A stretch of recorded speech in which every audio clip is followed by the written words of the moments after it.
Gente, tava aqui esperando o Totó parar de latir, eu acho que agora rolou. Então, olá, Sagonautas, tudo certinho? Tô passando aqui bem rapidão só para dizer o seguinte, ó. Muito obrigada pelo reconhecimento e aqueles que quiserem continuar colaborando com esse trabalho de traduções, sabe o jeito? Tá tudo aqui na descrição. Então, valeu demais e vambora! Vamos às traduções de mais um capítulo da Saga Anunnaki. Sejam bem-vindos ao canal Multiverso. Eu sou a Cassiana De Biasi e esta é as traduções do capítulo 31 da Saga Anunnaki. E neste capítulo nós vamos conversar sobre o megalitismo. Nos adentramos novamente em mais um enigma fascinante de nossa história planetária, que tem uma fraqueza histórica particular, que é a cultura megalítica.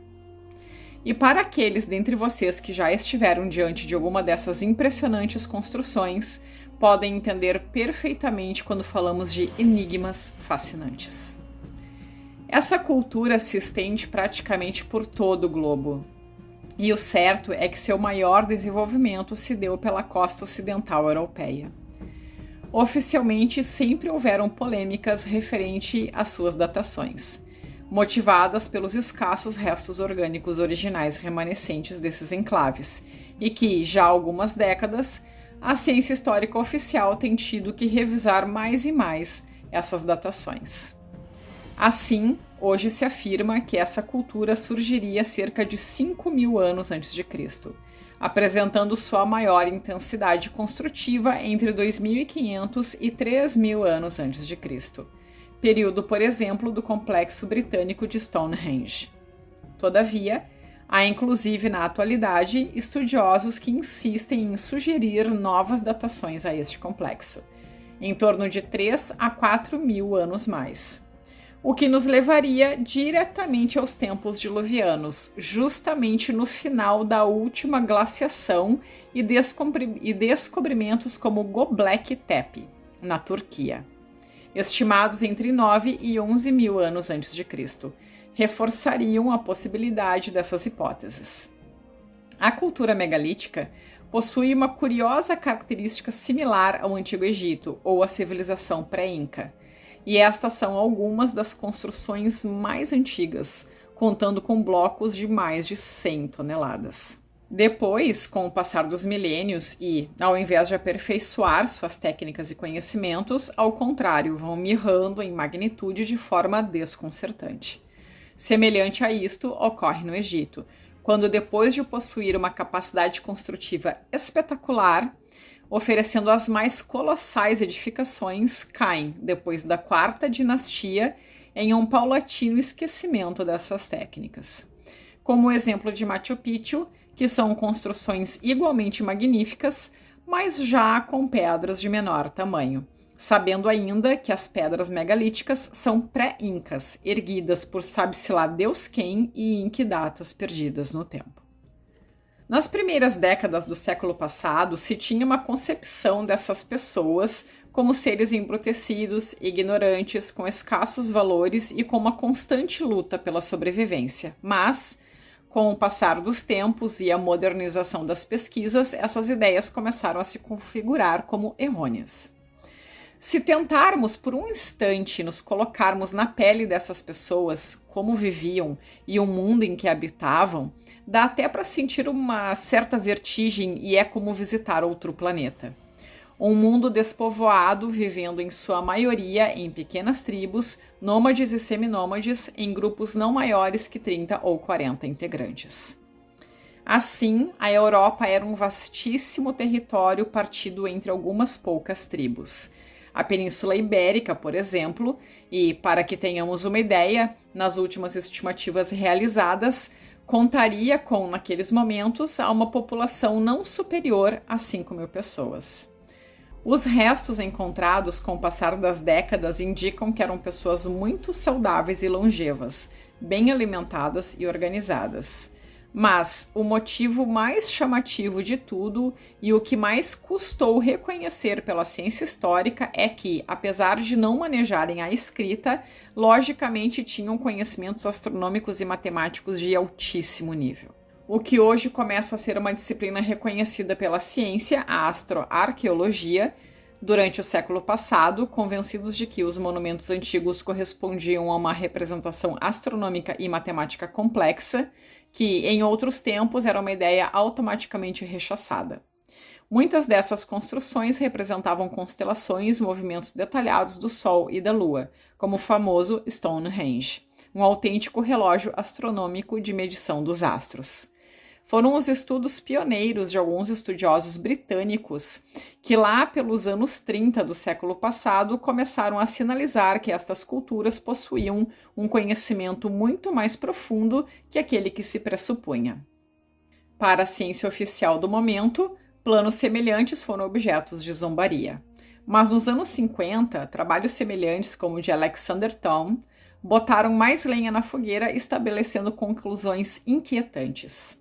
Ele alcunhou o termo chamado jarda megalítica, realizando na década de 60 um estudo com mais de 600 construções megalíticas, sobretudo inglesas e francesas, concluindo que todas essas construções da Europa Ocidental obedeciam à utilização de uma mesma unidade de medida, a jarda megalítica.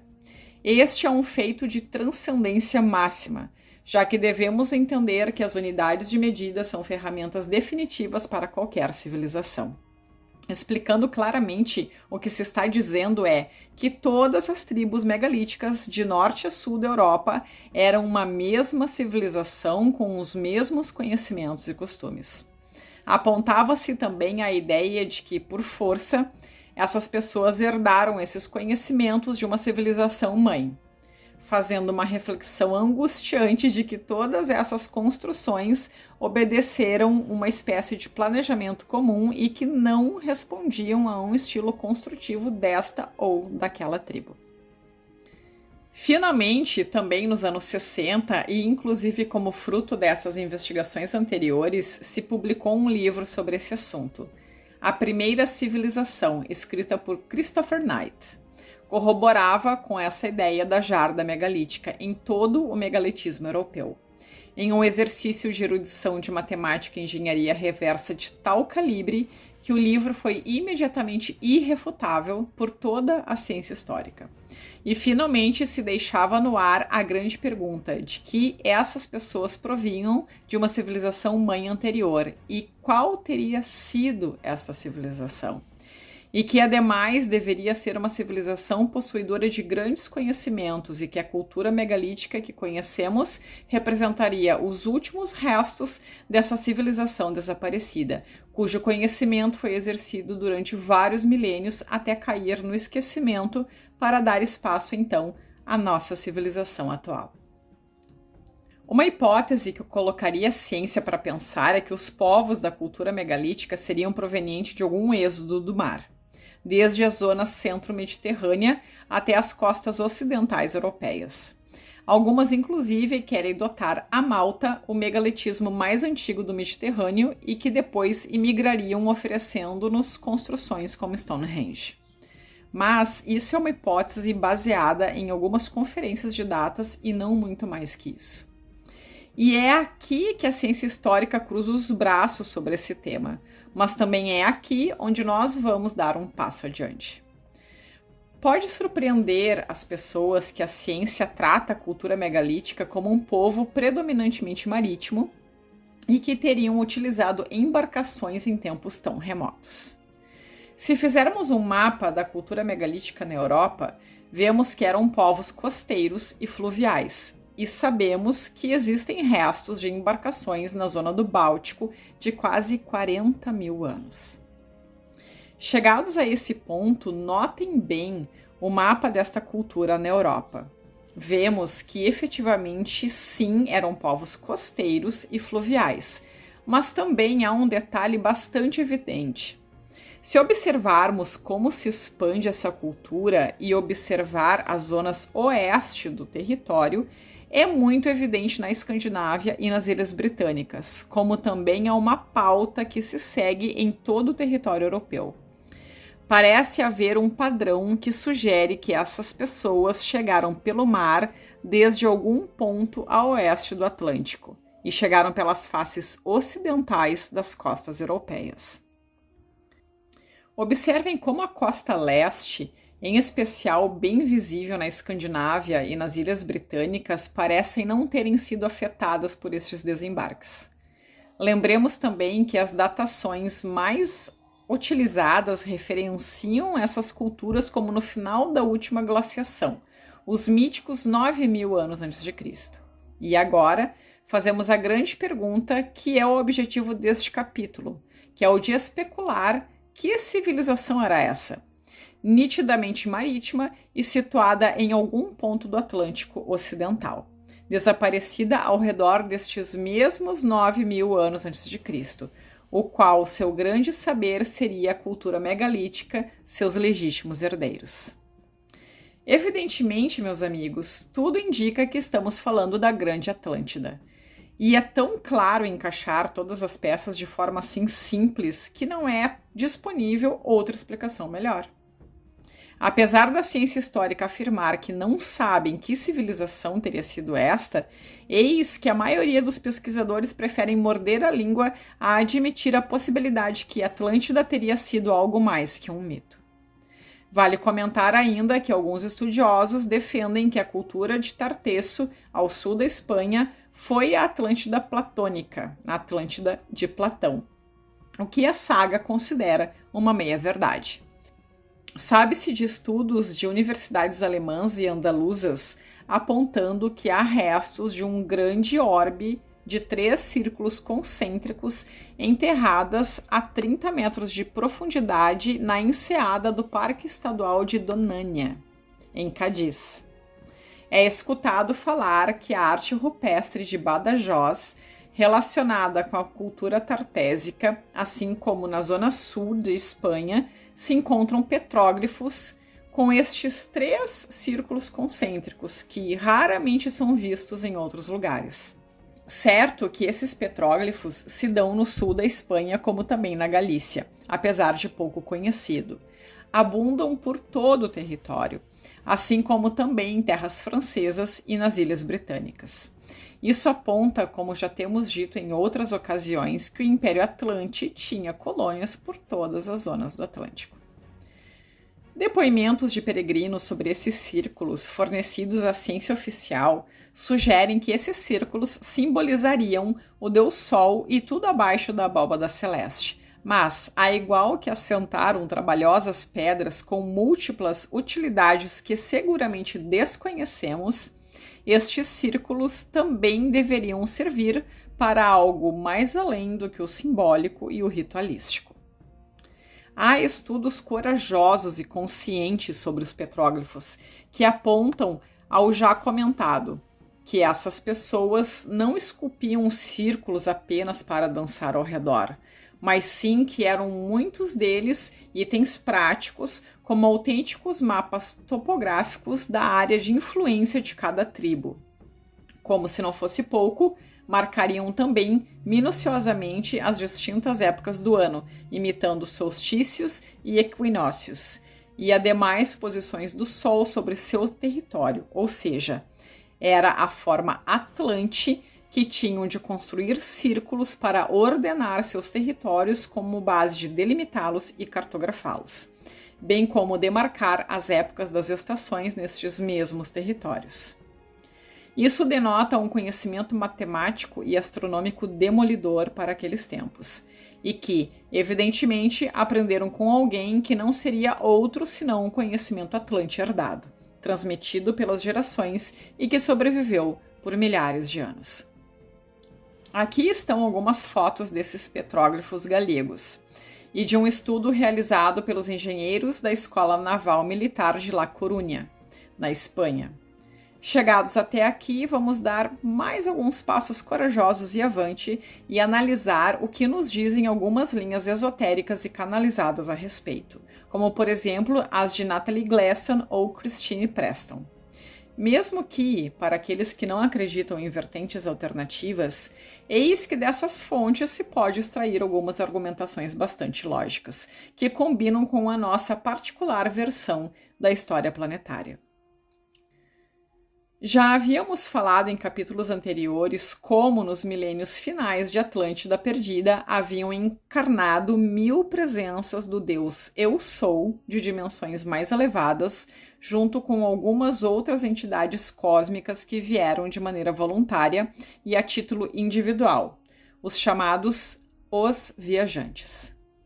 Estes viajantes seriam os autênticos aventureiros do cosmo, entidades que preferiam não estar abaixo de nenhuma hierarquia espiritual, fazendo uso de seu livre-arbítrio, vagando pelo universo, observando, aprendendo e, como alguns na Terra, intervindo. Estas 1000 presenças Eu Sou, fractalizadas em 144 mil almas, junto com um grupo desses valentes viajantes, decidiram encarnar na Terra, respondendo a um chamado universal de auxílio para salvar o projeto humano da Terra. Somos suficientemente conscientes do arrojo e da valentia dessas entidades, sabedores dos 1000 padecimentos que passariam seus fractais nessas dimensões tão densas e expostos a riscos de se engatarem numa roda de encarnações sem fim, presos pela Matrix de controle. As elites obscuras Atlante, junto com seus poderosos magos negros, foram progressivamente manipulando a genética das distintas raças atlantes para que fossem cada vez mais fracas, mais fragilizadas, e assim fossem perdendo pouco a pouco suas capacidades psíquicas até desligar a ligação com o terceiro olho da maioria deles. Deste modo, foi fácil difundir a ignorância, o caos, pobreza e, finalmente, a escravidão entre grandes massas populacionais atlantes. Esses seres encarnados, dados a sua altíssima vibração, mantiveram a retidão de seus espíritos, como reza o livro das Revelações, e que não se corromperam na iniquidade daqueles últimos tempos atlantes, salvaguardando o que puderam do saber antigo. Parte deles, encabeçados pelo mestre Thoth, seriam, como já vimos, os encarregados de fazer andar o Projeto Egito. Mas outros sobreviventes do dilúvio emigraram do continente Atlante a outras terras por todo o mundo, sendo a cultura megalítica sua descendência direta, que aplicou parte do conhecimento Atlante por milênios. E esses sobreviventes da estirpe espiritual pura são simbolizados na Bíblia pela figura de Noé. Eis que Noé, o homem que Deus teria perdoado por sua retidão e de que sua descendência pertencemos, é uma referência deformada dessa santa estirpe que salvaguardaram e enraizaram a luz da fonte nos corações de um número suficiente de humanos para que se pudesse dar uma nova oportunidade à raça humana terrestre, depois de um período de tanta obscuridade. Essa verdade esotérica, com o passo dos milênios, sofreu manipulação, ocultamento e deterioração. Convém melhor a Matrix de controle, com suas 3 religiões abraâmicas, terem Noé, um homem temente a Deus, com fé cega em uma deidade aniquiladora, assassina da humanidade, um exemplo submisso a que nós, pecadores, devemos obedecer. Porém, como vemos, realmente não precisaríamos falar do desembarque de Noé no Monte Ararat, mas sim em seus desembarques simbólicos pelo mundo destes muitos Noés, os puros de coração que não envelheceram e mantiveram acesa a chama trina da fonte para viabilizar uma nova humanidade. Nós, a quinta raça. Então é isso, galera. Espero que vocês tenham gostado e nos vemos no próximo capítulo que vai falar sobre as atrocidades de Javé. Até lá!